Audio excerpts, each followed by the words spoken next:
কাদের হাতে থাকবে তৃণমূলের রাশ, কাদের হাতে থাকবে জোড়া ফুলের প্রতীক? এবার কি তৃণমূল দলটাই হাতছাড়া হয়ে যেতে পারে মমতা বন্দ্যোপাধ্যায়ের? ঘাসফুল প্রতীকও তার হাত থেকে চলে যেতে পারে।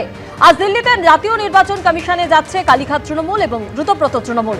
সরাসরি আমাদের প্রতিনিধি বিজেন্দ্র সিংহ নয়াদিল্লি থেকে আমাদের সঙ্গে রয়েছেন। বিজেন্দ্র, এর আগে আমরা দেখেছি দ্রুতব্রত তৃণমূল তারা জাতীয় নির্বাচন কমিশনে গিয়েছে এবং ইতিমধ্যে গতকাল রাতে কালীঘাট তৃণমূলের দুই প্রতিনিধি তারাও দিল্লিতে পৌঁছে গিয়েছেন। সেই জায়গা থেকে কে আসল তৃণমূল আজ বিকেলের মধ্যেই তো নথি জমা পড়তে চলেছে।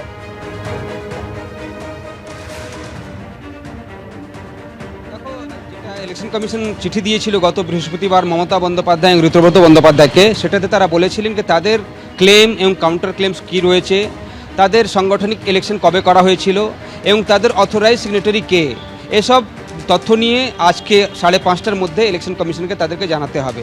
সেই অনুযায়ী আমরা জানি মমতা বন্দ্যোপাধ্যায়ের প্রতিনিধি হিসাবে কল্যাণ বন্দ্যোপাধ্যায় কিছুক্ষণের মধ্যে আসবেন, 12:30 তার আসার কথা রয়েছে। তিনি নথিপত্রগুলো নিয়ে এসেছিলেন, কবে লাস্ট ইলেকশন হয়েছিল। মমতা বন্দ্যোপাধ্যায় সেই পার্টির চেয়ারপারসন, পদাধিকারীরা তার সঙ্গেই রয়েছেন এবং সেক্ষেত্রে আসল তৃণমূল তারাই, সে কথা তারা আজকে ইলেকশন কমিশনকে জানাবেন।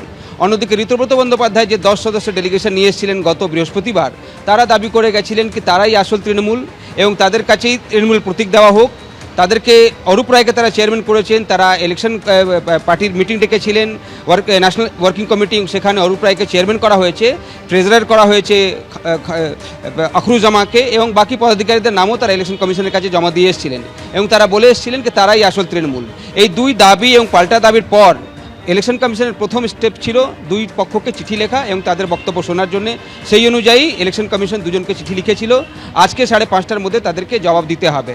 একদিকে যেখানে কল্যাণ বন্দ্যোপাধ্যায় আছে জমা দিতে, আমাকে গতকাল ঋতুব্রত বন্দ্যোপাধ্যায় জানিয়েছিলেন কি তিনি যাবেন না, যেহেতু কোনো একজন ডেপুটি ইলেকশন কমিশনার তাদের সঙ্গে আজকে দেখা করবেন, তাই তিনিও কোনো প্রতিনিধিকে আজকে ইলেকশন কমিশনে পাঠাবেন।